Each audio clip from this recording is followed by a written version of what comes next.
Thanks for joining our channel, Plant Etc. This video is your guide to which seeds to start indoors in February. I'll be focusing on peppers, eggplants, celery, basil, tomatoes, and sweet peas.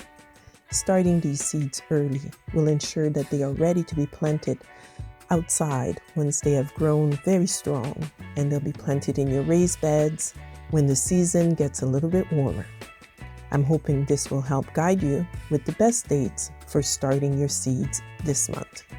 Now let's get started and let's look at this calendar with week 1. Week 1. This is for peppers and eggplants. This will be about February 4th, the first week in February. That's when you should be starting these seeds. These seeds need a little bit more warmth to germinate. They need a long growing season, so getting them started in February can really pay off. In the Pacific Northwest, starting 8 to 10 weeks before last frost is best. The first week of February is the right time to start your peppers and your eggplant, which is about 10 weeks before if you start them on February 4th.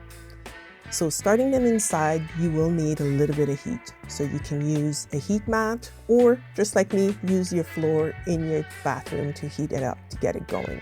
You'll need about 21 degrees Celsius or 70 Fahrenheit is perfect to get these seeds going. Both peppers and eggplants need a little bit of heat to germinate.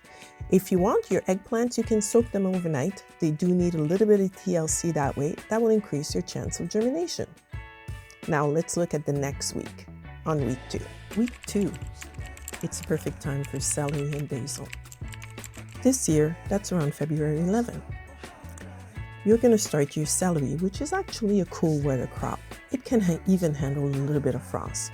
The seeds for celery are teeny seeds. Starting them in the middle of February requires a lot of patience. They are very slow to germinate and slow to grow. Starting them early gives the plant ample time to establish a strong root system before they're moved permanently outdoors.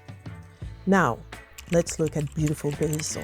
They're a picky plant. They prefer warm soil, but starting them indoors will get them a strong start. Basil is so popular in the kitchen and so great with tomatoes. I plant about 3 seeds per cell to ensure that I get a nice bushy plant. As I mentioned, basil love the sun and warmth, so applying a little bottom heat, just like you did with your peppers, so around 21 degrees to 70 degrees Fahrenheit, will increase your chances of germination. Now moving on to week 3. Week 3, the best time for tomatoes. This year, this will be around February 18th. Start your seeds then. Tomatoes are a garden favorite, and starting them early ensures a great harvest. Start them in the 3rd week of February. They'll be ready for transplanting once the threat of any spring frost has passed. For us in the Pacific Northwest, it can be as late as early June sometimes. You can plant them in a container or in a raised bed. It doesn't really matter. The choice is yours. Tomatoes are very versatile and they are not too picky where you put them. You still will get a great harvest.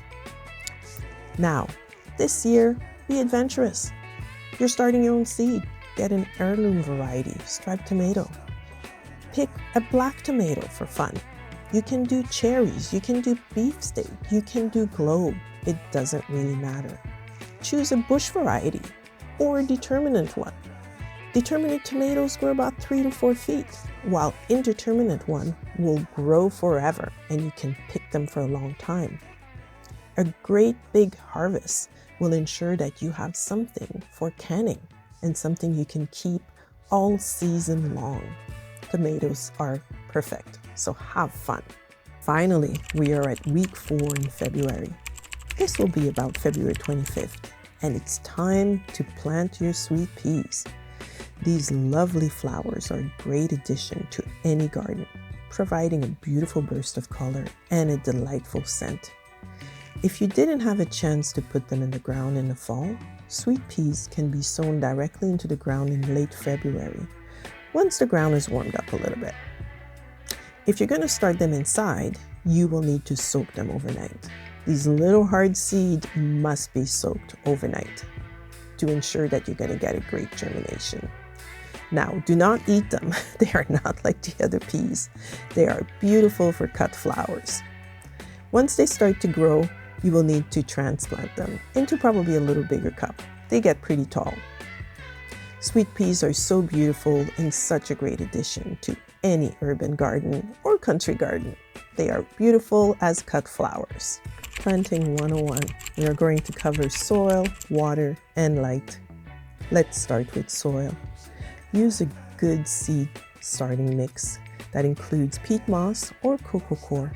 Coco coir is similar to peat in terms of look, feel, and moisture retention, but it is made from the fiber of coconut shells. You will need to soak it in water before you use it in your soil. You can also add perlite.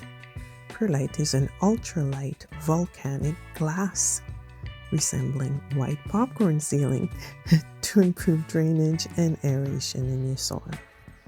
Now, don't forget to add vermiculite on top of your little containers to prevent pesky fungus gnats. And make sure that you keep your plants warm with a little heat mat or a heated floor as needed. With a great seed mix, most of your seeds will start to sprout in about a week or two. Even the slow-growing celery will sprout also, and you'll have great success with all your seeds with such a great mix. Water. After planting, it's important to keep the soil moist but not waterlogged. If you can, water from the bottom using a tray and letting the seedling soak up the water. I like to use that method of watering if I can, and if you can too, you should give it a try. Watering is crucial. Remember, less is more. Overwatering can lead to root rot, and not enough water can kill your plants.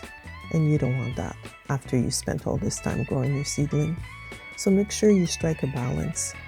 That is crucial so you can have a successful season.